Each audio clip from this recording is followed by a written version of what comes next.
Airport marking and signs provide important information to pilots during landing, takeoff, and taxiing.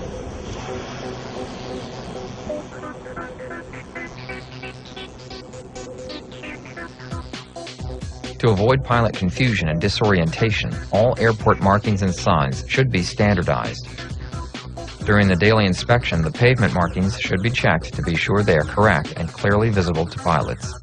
Physical changes to pavement markings occur slowly, usually from the effects of sun and weather. Consequently, a comprehensive inspection should be performed periodically to check for peeling, blistering, chipping, and especially for rubber buildup in the touchdown zone areas. And since markings are least visible at night or when the pavement is wet, it's a good idea to occasionally perform special inspections after dark or immediately after a rain. In addition, airport signs should be checked to make sure the proper sign is in the right place, that they can be read easily, and if lighted, that all lights are working. Let's review some typical pavement markings and signs. With one exception, runway markings are always white. Since markings will vary depending on the runway category, it is important for inspectors to be familiar with the markings at their airport. For example, a typical visual runway may only have the runway numerals and a center line, but a non-precision instrument runway will also have a threshold marking. And if a runway is 4,000 feet or longer and is used by jets, it should also have fixed distance markings. And a precision instrument runway will have touchdown zone markings and side stripes, as well as the non-precision runway markings. Taxiways, which are always marked in yellow, have center lines and may also have double edge lines. The taxiway center line is extended onto the runway to provide a lead-in. Enhanced taxiway markings are intended to provide additional visual cues to taxiing pilots to help them identify the location of a runway holding position.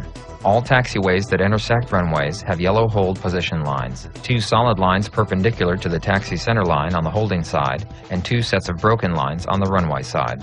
If there is a holding or run-up apron at the end of the runway, the hold position lines should run across the apron. When a runway or taxiway is closed to aircraft operations, it should be marked with a yellow cross or X. Runway thresholds are not always at the beginning of the pavement. Sometimes, landing thresholds are moved so that aircraft have more clearance over obstructions in the approach area. The proper marking of the paved area between the beginning of the pavement and the threshold will be dependent on how this area is intended to be used. The threshold is considered to be displaced if this area is still available for landing rollout from the opposite direction and for takeoffs. The paved area prior to the displaced threshold is marked with white arrows and arrowheads. If the area between the beginning of the pavement and the threshold is not to be used for landing or takeoff, the threshold is considered to be relocated and is marked with yellow chevrons, meaning that it is not available for any aircraft operations, including taxiing.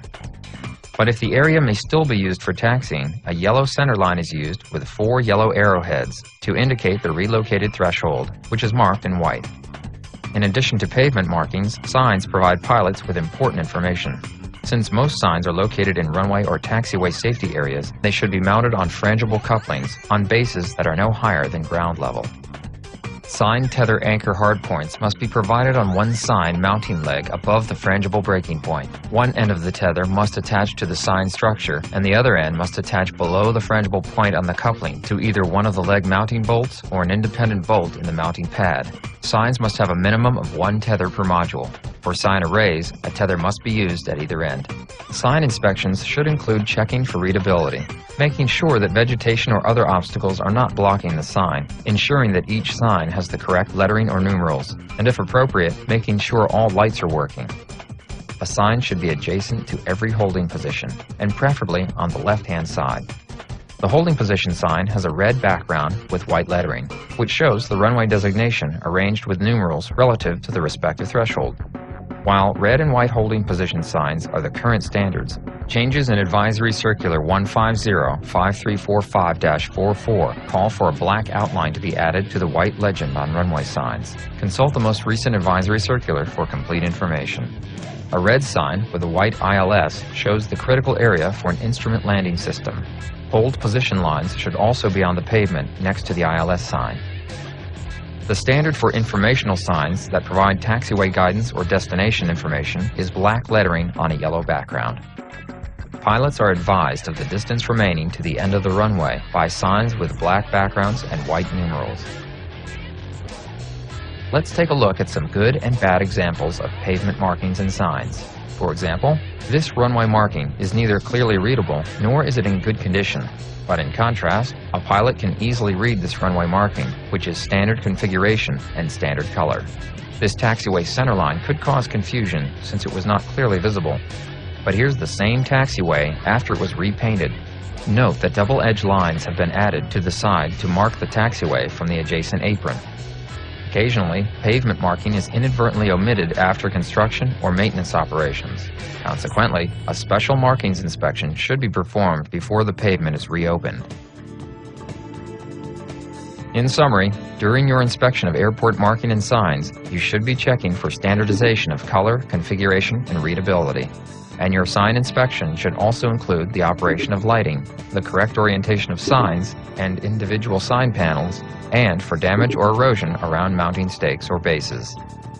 Remember, airport marking and guidance signs provide essential information to visual cues to pilots during critical phases of flight, as well as during ground operations, and therefore they are important elements of any airport self-inspection program.